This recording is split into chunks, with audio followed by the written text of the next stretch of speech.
Masters of Spin this morning, a new ad campaign encouraging men to call out their mates instead of letting sexist comments slide. Now, the target is innocent bystanders, aiming to drive a nationwide change in the culture, behaviour and attitudes that lead to violence against women and kids. Have a look at this. See? They're nowhere near the same standard as the men. I could watch them bounce around like that all day, though. Hey, come on. Have some respect. What? That's not on. Our Masters of Spin this morning are advertising and marketing experts Dee Madigan and Matthew Bywater. Very good morning to you both. Matthew, the premise here is wonderful. We drastically need to change attitudes in this country, and it needs to be done quickly. Do you like the way that this ad is going about it? Yeah, I actually think this is one of the better ones. Someone's finding this space, they alienate people. This job has a good job of trying to collaborate rather than alienate. And there's two important factors here. One is they're telling people when you're in this situation, here's how you handle it. Because the research says that a lot of guys don't know what to say. They know it's wrong, but they don't want to be the wows that points it out. And so they say nothing? Yeah, so they say nothing. So here it's saying, hey, you can say something, and there is action to take. But the second part, which I think is really powerful, which is missing in most of this area a lot of times, is they then give the person who caused the problem, the person who said the sexist remark, they give them an out by saying, or not an out, sorry, a way back by saying, yeah, sorry, mate, that was too far.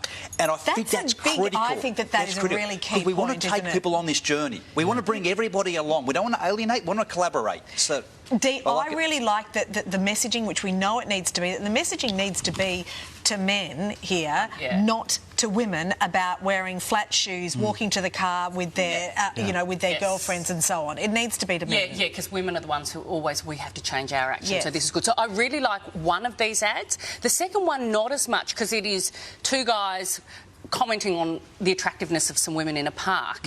And to me, that's like, I'd probably do that to my girlfriends about men. Like, it's got to be a line that's not okay, and I think we have to accept that men and women find each other attractive, and it's okay to say that as well. So I think a campaign like this needs to be really careful that it's calling out bad behaviour, but not sometimes where people go, well, that's okay. But, you know, that's interesting, isn't it? Because we often hear now that someone might say, oh, I really like your top. Oh, am I allowed to say that these days? You have to use a bit of common sense, don't you? Absolutely. And so as long as it's not making anyone feel terrible, you know, and could be detrimental. Yeah, exactly. It is okay to say that someone is attractive as long as you are not making them uncomfortable, I think. But I love mostly that it's motivating blokes to actually get involved and speak up rather than saying nothing is as bad. Yeah, now. and men do it. We're looking at how prolific this is. It is the blokes who need to stand up now and turn this around culturally. Yes, that is an interesting nuance, though, that you talk about, Dee, that,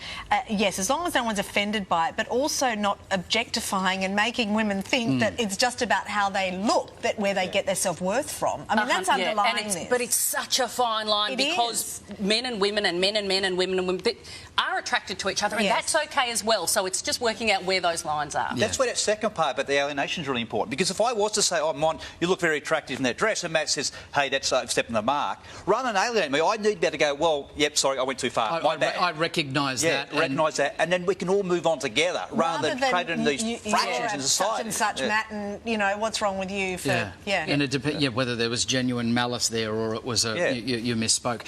We've got to move on, guys. I want to ask you about, with flights set to resume to New Zealand, and this is next week, Qantas is hoping a pretty stirring new ad will help travellers fall in love with flying all over again. Have a look at this. Feels like home to me. Feels like home to me. Feels like I'm all the way back where I belong.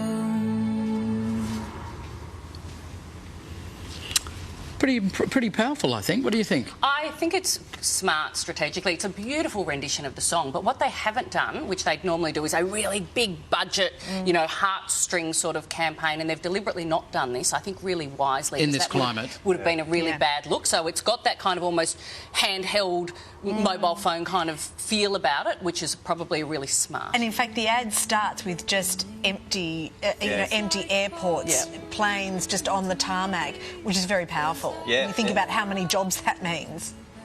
Yeah, and what I think this is for Qantas, this is a category lifter. Like Dee said, they're smart. They didn't say, hey, it's about us. They're saying, get out there and travel and fly. They show that journey. Like you said, empty airport, people slowly getting in, that feeling of movement again, and I think it just helps everyone. But being the category leader, they're going to benefit the most. Travel more than the airline. Yeah. It's a clever strategy. They're making it all about connection, aren't they? Which they're so good at doing. All right, thank you both very much. Dee, Matt, still to come this morning. How Prince